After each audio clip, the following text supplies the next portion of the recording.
Palembang memiliki beragam kuliner khas yang biasanya muncul pada bulan suci Ramadan. Salah satunya yakni roti koeng, jenis roti yang biasa dijadikan campuran takjil. Dengan tekstur sedikit keras, roti koeng sangat cocok saat dipadukan dengan campuran minuman.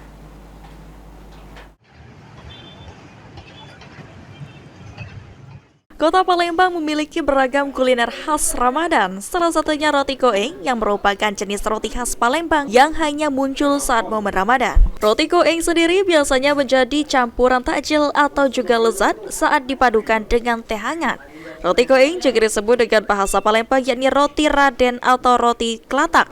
Roti koeng ciri khasnya bulat kecil dan bertekstur keras. Roti tersebut sangat sulit kita jumpai selain bulan Ramadan.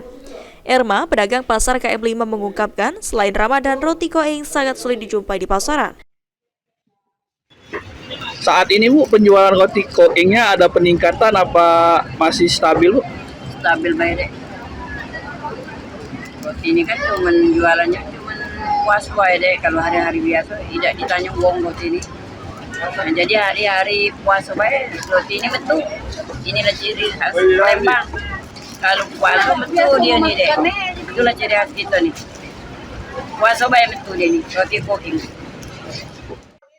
Elin selaku pegawai pembuat roti koeng menyampaikan untuk saat ini pesanan roti koeng terbilang cukup normal dengan harga Rp2.700 per kantong.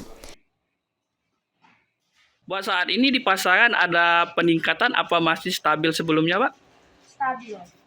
Masalah harga apa ada kenaikan apa masih stabil dari sebelumnya Pak? Kenaikan 50 perak karena minyak, mentega, gula naik.